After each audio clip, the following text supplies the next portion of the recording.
லிங்குசாமி இயக்குனராக பல நல்ல படங்களை இப்போ தயாரிப்பாளராகவும் அதே ஒரு சர்க்கிள் ஆரம்பிச்சு அப்படின்னு சொன்னால் 200 கோடி ரூபாய் பட்ஜெட் வந்து ஒரு புராண கதை நான் கூட லிங்கிட்ட பேசும்போது கேட்டேன், ஆமா அப்படி ஒரு விஷயம் பண்ணிக்கிட்டு இருக்கோம், அப்பதான் டிஸ்கஷன்ல இருக்கேங்கிற மாதிரிலாம் சொன்னாரு. லிங்குசாமி போன்ற ஒரு நல்ல கலைஞர்கள் எப்ப தோத்து போனாங்க அப்படின்னா அவர் வியாபாரியாக மாறிய பிறகுதான். அஞ்சான்ல வந்து பெரிய அளவுல நஷ்டம் ஏற்பட்டது. உத்தம வில்லன் கமல்ஹாசன் ஒரு கதையை சொல்லி இவங்க வந்து ஒரு ஆக்ஷன் படம் சொல்லி பண்ண சொன்னாங்க. அவர் வந்து இல்ல இதை பண்ணலாங்கிற மாதிரி உத்தம வில்லன்கிற ஒரு மொக்க கதையை எடுத்தாந்து இவங்க தலையில கட்டி ஆர்டி ராஜான ஒரு நண்பர் விஜய் டிவியில வேலை பார்த்தாரு. அவர் வந்து சிவகார்த்திகேயனுக்கு ஒரு காட்ஃபாதர் மாதிரி. இன்னும் சொல்ல போனா சிவகார்த்திகேயனை ஒரு நடிகனா நட்சத்திரமா உருவாக்கியது ஆர்டி ராஜா தான். ஆர்டி ராஜா என்ற நபரை சிவகார்த்திகேயன் சந்திக்கவில்லை என்றால் இன்றைக்கும் சிவகார்த்திகேயன் விஜய் டிவியில மாக்காப்பா மாதிரி இவர் ஒரு தொகுப்பாளராக தான் இருந்திருக்காரு. ஆர்டி ராஜா ஒரு கட்டத்துல என்னன்னா இவருடைய பினாமியாக ஒரு பட நிறுவனத்தை தொடங்கி அவர் தயாரிப்பாளரா மாறி இவரை வச்சு ரெமோ வேலைக்காரன் மாதிரி நிறைய படங்களை அவர் தயாரிக்கிறாரு. அதுல என்ன அப்படின்னா அன்றைக்கு சிவகார்த்திகேயனுக்கு பெரிய பிசினஸும் கிடையாது, மார்க்கெட்டும் கிடையாது. ஆனா ஆர்டி ராஜா என்னன்னா இவரை வந்து ஒரு பெரிய அளவுல வந்து ப்ரொமோட் பண்ணணுங்கிறதுனால இவர் ஏதோ ஒரு ரஜினி விஜய் ரேஞ்சில் ஒரு பில்டப்பை மட்டும் கிரியேட் பண்றாரு. ஒரு பலூனை ஊதுற மாதிரி பயங்கரமா ஊதுனாரு. அப்படி செய்யும் போது என்னாச்சு அப்படின்னா இது போன்ற எக்ஸ்க்ளூசிவான வீடியோக்களை தொடர்ந்து காண மீடியா சர்க்கிள் சேனலை சப்ஸ்கிரைப் பண்ணுங்க.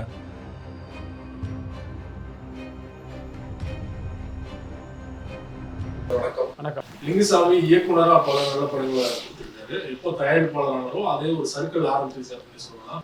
மிகப்பெரிய அளவுல லாஸ் கடன் அதையும் தாண்டி வந்து சமீப காலமா அவர் இயக்குன படங்கள்லாம் சரியா போகலாம். சொல்லலாம் 200 கோடி ரூபாய் பட்ஜெட்ல வந்து ஒரு புராண கதை எடுக்க போகுது அப்படின்னு ஒரு தகவல் கடந்த சில நாட்கள் சுத்திட்டு இருக்கும். இல்லை ஆக்சுவலி அப்படி ஒரு விஷயம் வந்து போயிட்டு இருக்கு. நான் கூட லிங்கிட்ட பேசும்போது கேட்டேன், ஆமா அப்படி ஒரு விஷயம் பண்ணிக்கிட்டு இருக்கோம், அப்போதான் டிஸ்கஷன்ல இருக்கேங்கிற மாதிரிலாம் சொன்னாரு.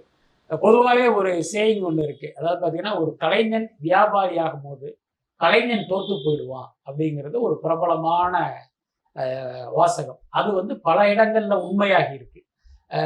சில இயக்குனர்கள் அனைமா விக்ரம்னு எனக்கு ஞாபகம், அல்லது வேற யாரோ ஒரு இயக்குனர் இந்த விஷயத்த சொன்ன. நான் கேட்டேன், ஏன் நீங்க தயாரிப்பாளர் ஆகக்கூடாதுன்னு ஒரு முறை கேட்கும் போது அவர் இங்க சொன்னாரு, நம்ம டைரக்டரை சீட் பேப்பர் பார்க்கறது தான் நமக்கு சேஃப்டி. நம்ம அந்த வவுச்சர்கள்லாம் பார்க்க ஆரம்பிச்சோம் அப்படின்னா அது பயங்கர டிஸ்ட்ராக்ஷன் ஆகிட்டு நம்மளால படமே எடுக்க முடியாது அப்படின்னு சொன்னா அது உண்மைதான். அது நீங்க வெறும் இயக்குனராக மட்டும் இருக்கும் பட்சம் உங்களுக்கு என்ன தேவையோ அதை தயாரிப்பாளர்கிட்ட சொன்னீங்கன்னா அவர் ப்ரொடக்ஷன் மேனேஜர் மூலமாக உங்களுக்கு ஏற்பாடு பண்ணுவாரு. நீங்க விரும்புகிற மாதிரி கேமராவில் பார்த்துட்டு ஆக்ஷன் கட்டுன்னு சொல்லிட்டு படத்தை எடுத்துட்டு போயிட்டே இருக்கலாம்.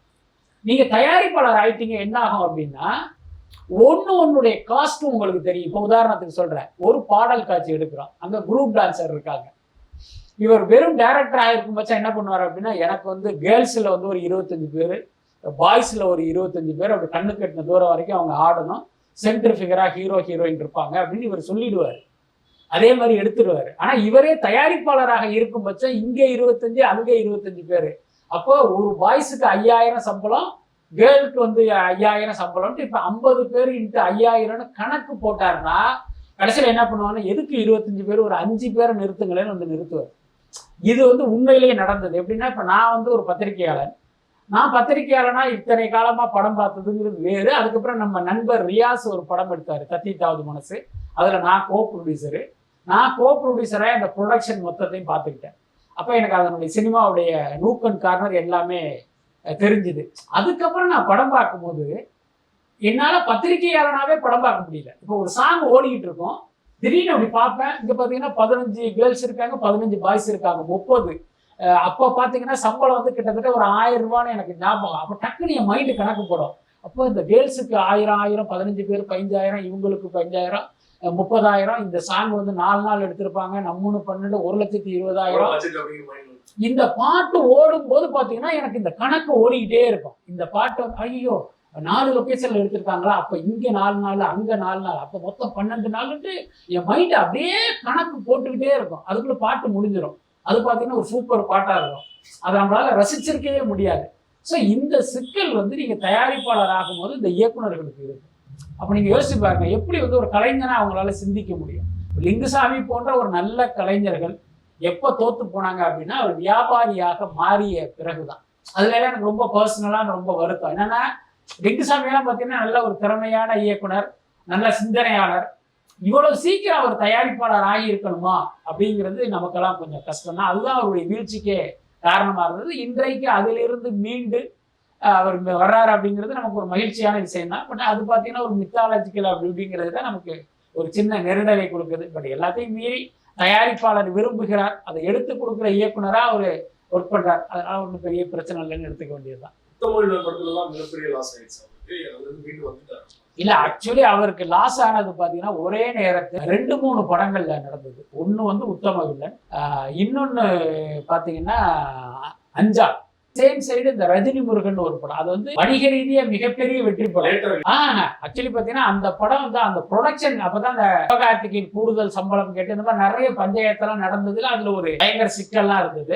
அதே நேரம் படம் ரிலீஸ் ஆகி அது நல்லா ஓடிச்சு, நல்ல பேர் வாங்கினது. ஆனா பிஃபோர் ரிலீஸ் வந்து இவங்களை வந்து ரொம்ப சிக்கலாகிடுச்சு. கிட்டத்தட்ட ஒரு 3-4 ப்ராஜெக்ட் ஒன்னா வந்து இவங்களுக்கு மாட்டினது. அது இல்லாம ஒரு பக்கம் பாலாஜி சக்திவேல் தயாரிப்பு இயக்கத்தில் ஒரு சின்ன படம், பன்னீர்செல்வம் இயக்கத்தில் ஒரு சின்ன படம், கிட்டத்தட்ட ஒரு அகலக்கால் வச்ச மாதிரியான ஒரு செயல்பாடு தான் அது. அதுல வந்து பெரிய காசு, முக்கியமா இந்த அஞ்சான்ல வந்து பெரிய அளவுல நஷ்டம் ஏற்பட்டது. உத்தம வில்லன் கமல்ஹாசன் ஒரு கதையை சொல்லி இவங்க வந்து ஒரு ஆக்ஷன் படம் சொல்லி பண்ண சொன்னாங்க. அவர் வந்து இல்ல இதை பண்ணலாங்கிற மாதிரி உத்தம வில்லன்கிற ஒரு மொக்க கதையை எடுத்தாந்து இவங்க தலையில கட்டி ஒரு பெரிய நஷ்டம் ஏற்பட்டது.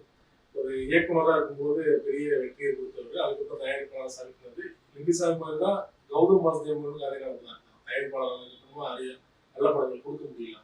ஆமா கௌதம் மேனனுக்கு இது பொருந்தும். கௌதம் மேனனை பொறுத்த வரைக்கும் என்ன சிக்கல்னா, இப்ப லிங்குசாமியோட கௌதம் மேனனை ஒப்பிட முடியாது. அதாவது என்ன, படங்களுடைய பாணியும் கூட வேறுதான். லிங்குசாமியை பொறுத்த வரைக்கும் பாத்தீங்கன்னா அவருடைய படத்தினுடைய முதல் காட்சி தொடங்கி அந்த கடைசி காட்சி வரைக்கும் கதை என்னன்னு கேட்டீங்கன்னா அவரால் தெளிவா சொல்லிட முடியும். ஏன்னா அதுல வந்து அவர் ரொம்ப தெளிவான ஆள். ஆனா கௌதம் மேனனை பொறுத்த வரைக்கும் இந்த விஷயத்துல அவருக்கு பெரிய கிளாரிட்டி கிடையாது. எனக்கு நல்ல ஞாபகம் இருக்கு, காக்க படத்துக்கு முன்னால் ஒரு சிடி என்னுடைய நண்பருக்கு வந்தா அப்படின்னா அந்த படத்துல ஹீரோவை அடிச்சு தண்ணியில தள்ளி விட்டுறாங்க. அவன் தண்ணியில மூழ்கிட்டான். மூழ்கி அந்த இறக்கும் தருவாயில் அவனுக்கு வந்து அவனுடைய காதலி ஞாபகத்தை அந்த மொத்த படத்துல இந்த ஒரு சீனை மட்டும் பாருங்க அப்படின்ட்டு அந்த நண்பருக்கு அந்த சிடி. என்ன விஷயம் அப்படின்னா, இதுதான் நம்ம படம், இதை வச்சு நீங்க ஒரு கதை பண்ணி கொடுங்கன்னு கேட்கிறாங்க. அவர் பார்த்தாரு, கொஞ்ச நாள் வச்சுட்டு திருப்பி கொடுத்தாரு. அப்புறம் அந்த சிடி பல இடங்களுக்கு டிராவல் ஆகி கடைசியில் யார் கைக்கு போச்சோ தெரியல.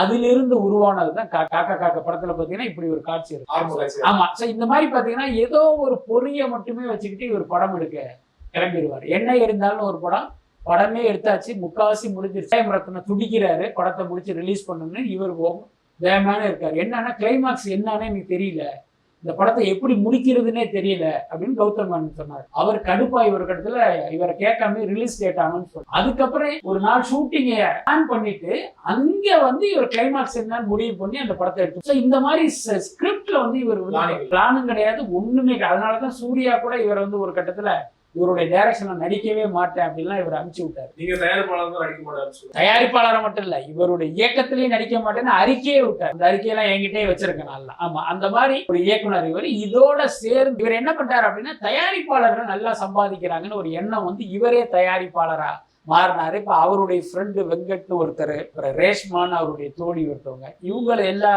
அப்புறம் எஸ்கே பார்ட்டிஸ் மதன், இந்த மாதிரி ஒரு நண்பர்கள் புடைசூழ தயாரிப்பு நிறுவனங்களை தொடங்கி அதுவே வந்து இவங்களுக்கு பெரிய செட்பேக்கா மாதிரி இன்னைக்கு கௌதம் மேனன் அப்படின்னாலே எந்த தயாரிப்பாளரும் படம் எடுக்க தயங்குகிற ஒரு சூழ்நிலை வந்துருச்சு. என்ன காரணம்னா, தயாரிப்பாளரா இவருக்கு நிறைய கடன் இருக்கு. இப்ப இவரை இயக்குனரா போட்டு படம் எடுத்தீங்கன்னா அந்த கடன்காரனா வந்து உட்கார்ந்துருவாங்கன்னு பயந்துகிட்டே பல பேர் இவரை வச்சு படம் எடுக்கவே தயங்குறாங்க. நான் ஏற்கனவே சொன்னதுதான், ஒரு கலைஞன் வியாபாரி ஆகும்போது கலைஞன் தோத்து போறாங்கிறது கௌதம் மேனனுக்கும் பொருந்தும். அமரன் சக்சஸ் மீட் சமூகத்தில் நடந்தது. கமல்ஹாசன் சிவகார்த்திகேயன் சிவகார்த்திகேயன் பேசினதுதான் சர்ச்சையா இருக்குது. கமல் அவர்கள் தான் நடிச்ச படத்திலேயே முழுமையான சம்பளத்தை எனக்கு கொடுத்துருக்காரு, மற்ற தயாரிப்பாளர்கள் பேர்லாம் குறிப்பிடாம புத்தம் சொன்னார் இல்லையா, இது பாக்குறீங்க? இல்ல, அது வந்து கொஞ்சம் மிகைப்படுத்தி அல்லது ஒரு உண்மையின் ஒரு பகுதியை மறைத்து விட்டு இன்னொரு பகுதியை மட்டும் அவர் சொன்ன விஷயமா தான் நான் பாக்குறேன். என்னன்னா, சிவகார்த்திகேயன் ஒவ்வொரு படத்துல என்ன பஞ்சாயத்துங்கிறது நமக்கு தெரியும், உங்களுக்கு தெரியும். இவர் ஆரம்பத்துல ஒரு சில படங்களில் நடித்த நிலையில் ஆர்டி ராஜான ஒரு நண்பர் விஜய் டிவியில வேலை பார்த்தாரு. அவர் வந்து சிவகார்த்திகேயனுக்கு ஒரு காட்ஃபாதர் மாதிரி. இன்னும் சொல்ல போனா சிவகார்த்திகேயனை ஒரு நடிகனா நட்சத்திரமா உருவாக்கியது ஆர்டி ராஜா தான். ஆர்டி ராஜா என்ற நபரை சிவகார்த்திகேயன் சந்திக்கவில்லை என்றால் இன்றைக்கும் சிவகார்த்திகேயன் விஜய் டிவியில மாக்காப்பா மாதிரி இவர் ஒரு தொகுப்பாளராக தான் இருந்திருப்பாரு. இவ்வளவு பெரிய நடிகராக இருந்திருப்பதற்கு வாய்ப்பே கிடையாது. நான் ஏன் இவ்வளவு உறுதியா சொல்றேன் அப்படின்னா, இவரை நடிகனா உருவாக்குனது ஆர்டி ராஜா தான். எப்படியெல்லாம் கஷ்டப்பட்டாரு, எப்படியெல்லாம் இவரை ஒரு ஸ்டாரா உருவாக்குனாருங்கிறத நம்ம கண்ணால இருந்து பார்த்திருக்கோம். பல்வேறு விஷயங்கள் நம்மளோட எல்லாம் அவர் டிஸ்கஸ் பண்ணியிருக்காரு. ஸோ அப்படிப்பட்ட ஆர்டி ராஜா ஒரு கட்டத்துல என்னன்னா, இவருடைய பினாமியாக ஒரு பட நிறுவனத்தை தொடங்கி அவர் தயாரிப்பாளரா மாறி இவரை வச்சு ரெமோ, வேலைக்காரன் மாதிரி நிறைய படங்களை அவர் தயாரிக்கிறாரு. அதுல என்ன அப்படின்னா, அன்றைக்கு சிவகார்த்திகேயனுக்கு பெரிய பிசினஸும் கிடையாது, மார்க்கெட்டும் கிடையாது. ஆனா இந்த சமூக ஊடகங்கள்ல இணைய கூலிப்படைகளை வச்சுக்கிட்டு பிரின்ஸ் அப்படி இப்படின்னு ஒரு பில்டப்பை கொடுத்துட்டு இருக்காங்க, அவ்வளவுதான். ஆனா வியாபாரம் வசூலுங்கிறது ரொம்ப குறைவு தான். ஆனா ஆர்டி ராஜா என்னன்னா, இவரை வந்து ஒரு பெரிய அளவுல வந்து ப்ரொமோட் பண்ணணுங்கிறதுனால இவர் ஏதோ ஒரு ரஜினி விஜய் ரேஞ்சில் ஒரு பில்டப்பை மட்டும் கிரியேட் பண்றாரு. ஒரு பலூனை ஊதுற மாதிரி பயங்கரமா ஊதுனாரு. அப்படி செய்யும் போது என்னாச்சு அப்படின்னா, இவர் நடித்த படங்கள் எல்லாமே பெரிய நஷ்டத்தை கொடுத்தது. அதுவும் ரெமோ, வேலைக்கார, சீமராஜாவெல்லாம் மிகப்பெரிய நஷ்டம். ஸோ இந்த மாதிரி தொடர்ந்து இந்த தோல்வி படங்களை கொடுத்ததுனால கிட்டத்தட்ட 75 கோடி ரூபாய் நஷ்டம் ஆயிடுச்சு. இந்த நஷ்டம் ஆர்டி ராஜாவுக்கு ஏற்பட்ட நஷ்டம். இப்ப சிவகார்த்திகேயன் என்ன பண்ணிட்டாரு, ஆர்டி ராஜா இனிமே இருந்தா நம்மளை க்ளோஸ் பண்ணிடுவாருன்னு முடிவு பண்ணி அவரை கட் பண்ணி விட்டார். அது வந்து இவருடைய ஸ்மார்ட்னஸ்ன்னு வச்சுக்கிட்டாலும் அவர் என்ன பண்ணாரு அப்படின்னா, நீங்க கட் பண்ணது ஓகே, இந்த 75 கோடியை நான் எப்படி சுமப்பேன், இது உனக்காக வாங்கின கடன் தானே, இதை நீ தானே எடுத்துக்கணும் அப்படின்னு அந்த கடனை இவர்கிட்ட கொடுத்துட்டு அவர் போயிட்டாரு. இவர் என்ன பண்ணாரு, பொதுவா என்ன பண்ணுவாங்கன்னா, இப்ப நம்ம வாங்கிய கடனை நாம தானே திருப்பி அடைப்போம். ஆனா சிவகார்த்திகேயன் பயங்கர ஸ்மார்ட். அவர் வந்து ஒரு ஒன் வே டிராபிக் மாதிரி பணத்தை வாங்குவாரு, திருப்பி கொடுக்க மாட்டாரு. அப்படி ஒரு கேரக்டர். இவர் என்ன பண்றாருன்னா, இந்த 75 கோடியை தன் கையிலிருந்து கட்டாமல் போட்டி வச்ச மாதிரி இந்த 75 கோடியை எந்த தயாரிப்பாளர் ஏத்துக்கிறாரோ அவருக்கு 3 படத்துக்கு காட்சி தரேன்னு ஒரு ஆஃபரை கொடுக்குறாரு.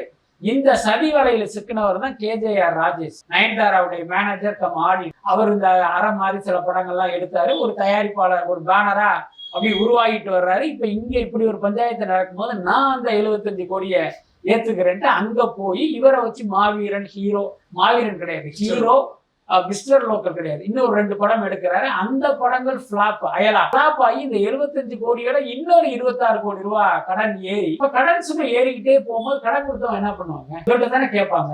இப்ப என்ன பண்ணாங்க, ஒரு கட்டத்துல இவர் என்ன பண்றாருன்னா, நம்ம சொந்த படம் எடுத்தா இவங்க எல்லாம் பணம் கேட்பாங்கன்னு பினாமிகளை வச்சுக்கிட்டு அவங்களுக்கு படம் பண்ற மாதிரி இவரே சொந்த படம் எடுத்துக்கிட்டு இருக்காரு. அது ஒரு கட்டத்துல அந்த கூட்டமைப்புக்கு தெரிஞ்சு இந்த படத்துல நீ வந்து மொத்தத்தையும் செட்டு பண்ணிட்டு வெளியாகுங்கிற மாதிரி ஒரு செக் வச்சாங்க. அப்ப பல பேர்கிட்ட கடன் வாங்கி அதெல்லாம் செட்டில் பண்ணார். இதுதான் நடந்தது. அதே மாதிரி ஒவ்வொரு படம் ரிலீஸ் ஆகும் போது படத்துக்கு டெபிசிட் வரும். நான் ஏற்கனவே சொன்ன மாதிரி இவருடைய வியாபாரத்தை விட அதிகமா செலவு பண்ணிடுவாங்க. இவர் போடுற பில்டப் பார்த்து நெருங்கி வரும்போது தான் தெரியும் இவர் சொன்ன எதுவுமே கிடையாதுன்னா இவர் வியாபாரமே கிடையாது அப்படின்ட்டு இப்ப கடைசியில முடிப்பாங்க. அந்த நேரத்துல இவர் கை காசு போட்டு படத்தை ரிலீஸ் பண்ணுவார். ஸோ இதுதான் நடந்தது. அதை விட்டுட்டு என்னை வச்சு படம் எடுத்த தயாரிப்பாளர் யாரும் முழுசா கொடுக்கலன்னா, அப்ப இது வரைக்கும் வந்து இவரை வச்சு படம் எடுத்தவங்கலாம் ஃப்ராடு மாதிரியும் இவர்கிட்ட இருந்து காசை கொடுக்கணவங்க மாதிரி ஒரு அர்த்தம் வருதுல்ல. அதனால சிவகார்த்திகேயன் சொன்னது வந்து ஒரு முற்றிலும் தவறான கருத்து. நீங்க சொன்ன மாதிரி தான், அவர் பேர் குறிப்பிடாம சொல்லியிருந்தாலும் நேற்றுல இருந்து பாத்தீங்கன்னா தனுஷ் தான் மறைமுகமா சிவகார்த்திகேயன் சொல்லிட்டாரு. ஏன்னா அவர் வந்து படம் தயாரிச்சு அப்படி கிடையாது. இன்னொன்னு இவர் குறிப்பிடுகிற இந்த விஷயங்கள் எல்லாமே தனுஷிடம் இருந்து இவர் வெளிவந்த பிறகு நடந்தது. தனுஷ் இவரை வச்சு எடுத்த படங்கள்ல இந்த பஞ்சாயத்தே கிடையாது. அதுக்கு அப்புறமா ஆர்டி ராஜாவோட சேர்ந்து இவங்க பண்ண அந்த ரெமோ மாதிரியான படங்களுக்கு பிறகுதான் இந்த சிக்கலே வந்தது. அன்னைக்கு பாத்தீங்கன்னா இவருக்கு வருமானமும் கிடையாது, கடனும் கிடையாது. ஐ மீன் தனுஷ் வச்ச படம் எடுத்த காலத்துல வந்து இவருக்கு பெரிய பிசினஸும் கிடையாது, வருமானமும் கிடையாது. அதனால அவரை குறிப்பிட்டதா எடுத்துக்கவே முடியாது. அப்படி யாராவது தனுஷ் இதுல மென்ஷன் பண்ணாங்கன்னா அவங்களுக்கு உண்மை நிலவரம் தெரியல அப்படின்னு நம்ம புரிஞ்சுக்கலாம். அதே மாதிரி ஒவ்வொரு படத்துக்கு முன்னாடியும் பாத்தீங்கன்னா ரிலீஸுக்கு முன்னாடியும் இந்த பினான்சியல் அனுபவம் அவர் வீட்டுல தான் இருப்பேன் அப்படிலாம் சொல்றாரு. அவருமே அந்த மேடையில இருந்தாரு, பார்த்து சிரிச்சுட்டு இருந்தாரு. ஹீரோ இவர் எதுக்கு அவர் வீட்டுல உட்காரணும் ஒரு கேள்வி சாதாரண மக்களுக்கு வருங்க. என்ன ரீசன்? ஆக்சுவலி பாத்தீங்கன்னா ரிலீஸ் ஆகுது, நம்ம போய் முதல் நாள் முதல் காட்சியை பார்த்து விசில் அடிச்சுட்டு கட் அவுட்டுக்கு பால்லாம் ஊற்றிட்டு இந்த ரசிகர்கள்லாம் வந்துகிட்டு இருப்பாங்க. அவங்கள பொறுத்த வரைக்கும் படம் ரிலீஸ் ஆகிருக்கு, நம்ம கொண்டாடணுங்கிறது தான்.